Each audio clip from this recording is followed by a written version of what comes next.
রাসূল সাল্লাল্লাহু আলাইহি সাল্লাম বলছিলেন যে মুসলিমরা নাকি এক দেহের মতো। আমি ব্যক্তিগতভাবে হাদিসটি স্বীকার করি, হাদিসটি মানি, হাদিসটাকে বিশ্বাস করি। কিন্তু সত্য কথা বলতে আমাদের কিছু দালাল চাটুকার মুসলিম বাহিনীর কারণে, মুসলিম শাসকের কারণে কথাটি এখন মিথ্যাতে পরিণত হয়েছে। বিশেষ করে আমরা ভাগ করে ফেলেছি আমাদেরকে শুরুতে শিয়া এবং সুন্নিতে। শিয়া সুন্নি যদি আমরা এক হতে পারতাম বা এক হয়ে যাই, তাহলে আমাদের শক্তি কতটা হবে আপনি একটু কল্পনা করেন।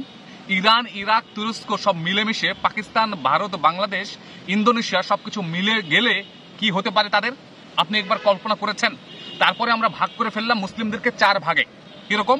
হানাফি, শাফি, মালিকি, হাম্বলি, এই 4টা মাযহাবে ভাগ করে দিলাম। এই মাযহাবের লোক এই মাযহাবকে সহ্য করে, এই মাযহাবের লোক এই মাযহাবকে সহ্য করে না। এই মাযহাবের লোক ওই মাযহাবকে মারতে যায়, ওই মাযহাবের লোক বলে যে এটা মানা দরকার, এটা মানা দরকার নয়। যদি ইমাম মাহদী আলাইহিস সালাম আসেন তাহলে তিনি কোন মাযহাবের হবেন?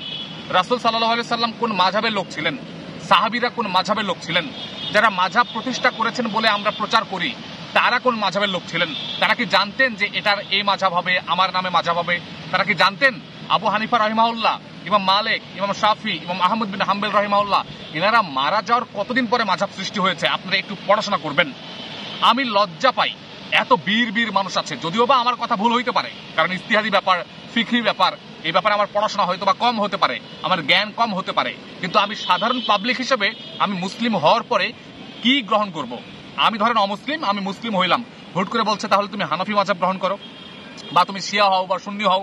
মানে আমি কি ভেবাচকের মধ্যে পড়ে যাব না? আমি যখন হানাফি হব, কেউ বলবে দেওবন্দি হানাফি, নাকি ব্রেলভি হানাফি, নাকি অমুক অমুক তমুক, এই সেই আশরিয়া মাতুরিদি আছে না, তা আমি কোন হানাফি হব? তারপর যখন আমি হাম্বলি মাযহাবে যাব, তখন আমাকে বলবে তুমি কোন এলাকার হাম্বলি মাযহাবি মানো। মানে এইভাবে যে আমাকে ভাগ করে দেওয়া হলো। আমি নিজেকে মুসলিম দাবি করতে চাই, আমি নিজেকে প্রমাণ করতে চাই যে আমি একজন মুসলমান। আমার কাজ হচ্ছে রাসূল সাল্লাল্লাহু আলাইহি ওয়াসাল্লামের হাদিস মানা, আল্লাহর বাণী আমাকে স্মরণ করে সেই পথ অনুসরণ করে চলা।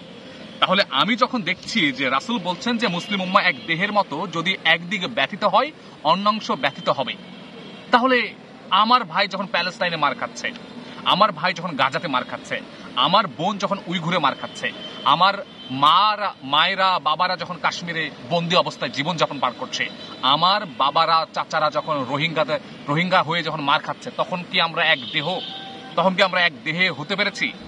এই যে ইরান, ইরাক এবং এই যে শিয়া সুন্নির যে বিভেদ, এই বিভেদ কি কখনো শেষ হওয়া সম্ভব নয়? এই বিভেদ কি কেউ ভাঙবে না? এই বিভেদ কি কেউ ভাঙ্গার জন্য কলম ধরবে না? এই বিভেদ কি ভাঙ্গার জন্য কেউ কাজ করবে না? এই জন্য আমার এই ছোট্ট জ্ঞানে আমি একটি মেসেজ দিতে চাই, সেটা হচ্ছে আমাদের শিয়া সুন্নি বিভেদ ভাঙতে হবে, আমাদের মাযহাবী দ্বন্দ্ব নিরসন করতে হবে, ইজতিহাদি বিষয় যেগুলো আছে, তর্ক বিতর্ক যে বিষয়গুলো আছে, সেই বিষয়গুলো ভুলে গিয়ে আমাদেরকে এক কাতারে আসতে হবে, আমাদেরকে পরিচয় দিতে হবে সেফ আমরা মুসলমান। আমরা যদি কুরআন এবং সুন্নাহকে মানি এবং মেনে চলি, তাহলে আমাদেরকে আটকানোর কেউ আছে? কেউ নেই। অতএব আমাদের মধ্যে দ্বন্দ্ব হবে, আমরা ভাই ভাই মিলে গিয়ে সেটা মীমাংসা করে নিব, তাহলে আমাদের শক্তি আবার ফিরে পাবো। যদি আমরা সেটা না করি, এই যে মার খাচ্ছি, প্রত্যেকটা অঞ্চলে জমি হারাচ্ছি, ঘর হারাচ্ছি, পড়াশোনা করতে পারছি না, মন খুলে কথা বলতে পারছি না, এইভাবেই চলতে থাকবে।